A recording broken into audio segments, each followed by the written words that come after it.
Hey y'all, this video will be about testosterone. Watch out for testosterone. Testosterone is interesting because it's a drug that every man is born with. You really have no control over it. Although I will say if you take some type of antidepressant, it lowers your testosterone. One of my ex-boyfriends was on Klonopin. It was an SSRI antidepressant. And it was lowering his testosterone. He got his testosterone checked, and the nurse said that he had the lowest testosterone that she had ever seen. So they started him on testosterone shots, which was weird because then, his sex drive just like went up and down like a roller coaster, depending on if he had just had his shot or it was like a few days after. So that is interesting. Anyway, so if you're on an antidepressant, it probably is killing your testosterone, which if you want that to happen, then that's great. The average woman has a testosterone level of like 150 or 200. The average man, his testosterone is about 800 until guys are like 70. Basically from the age of like 12 to 70, a man's testosterone is extremely high, usually around 800. Is that a good thing or a bad thing? I don't know. But I think that does lead to a lot of men raping women, child molestation. So that's unfortunate. I'm sure most men, if they could just zap that testosterone out of them, they probably would, because it turns men into what? Turns you guys into werewolves or something. And the werewolf comes out at night.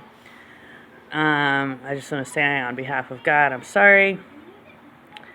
Because it kind of seems like a curse, I'm sure.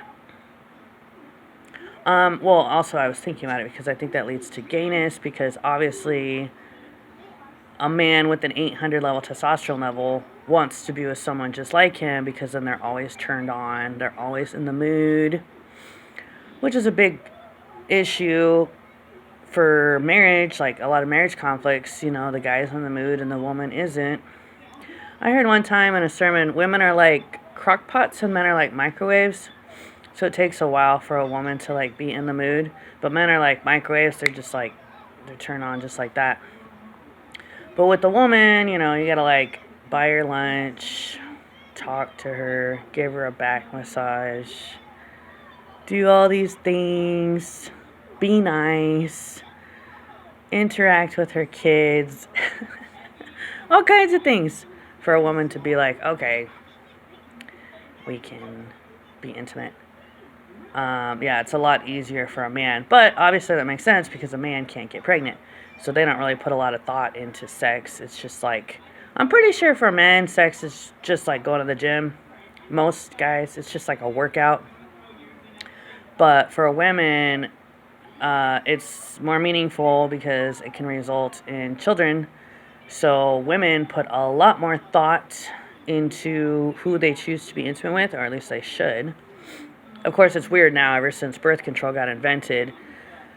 Birth control basically turned women into men, so then they just are reckless. But I would like to caution all you women. I knew a lady, I was babysitting her 2-year-old. She was on the birth control pill when she got pregnant with that kid, so it doesn't always work. So you can't be totally reckless. You can't be totally like, oh, I'm fine, I'm never going to get pregnant. And that's why there's apparently 1 million abortions every year, because all these women are on birth control and they still get pregnant, but they didn't really want to. But yeah, and I have been posting this on Twitter for a while. If you don't want babies, don't have sex, ladies. And same for you guys. If you don't want another kid or a kid, don't have sex.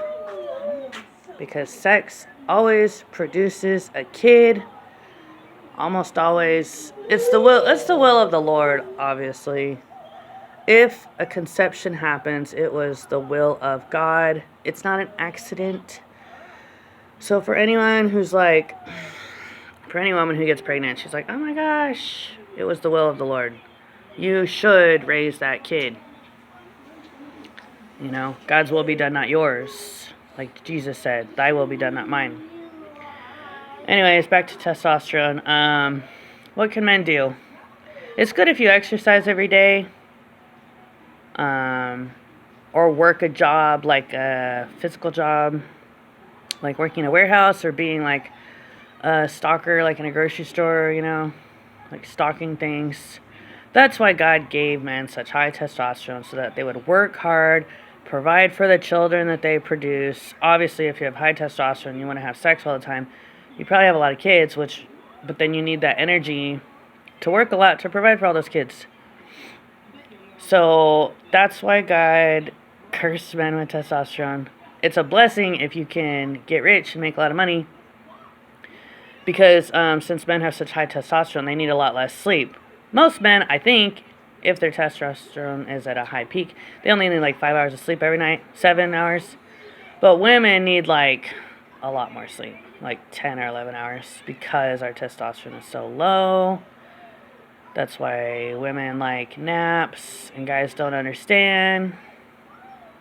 But yeah, man, you try being a woman and having 1/4 of the energy level that you have, because testosterone is energy.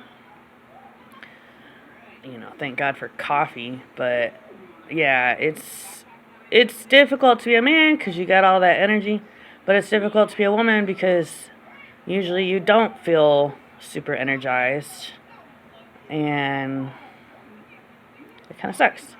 But that's why women usually are more calm. Usually women don't go to prison because we don't have the energy to commit crimes. Isn't that great? That's great. Yeah, testosterone gets men into a lot of trouble. It's kind of like cocaine, it's like a drug. Like it's an energy. So, I don't know, I guess in conclusion, I would just say, men, be aware that you have this energy drug and you really need exercise every day. It's good if you run. It's good if you go to the gym. At least have a physical job where you're physically working out in some way. And that'll help you. Because you just got to get that energy out, So, anyways. May God bless all you men. God bless y'all. God bless. Bye.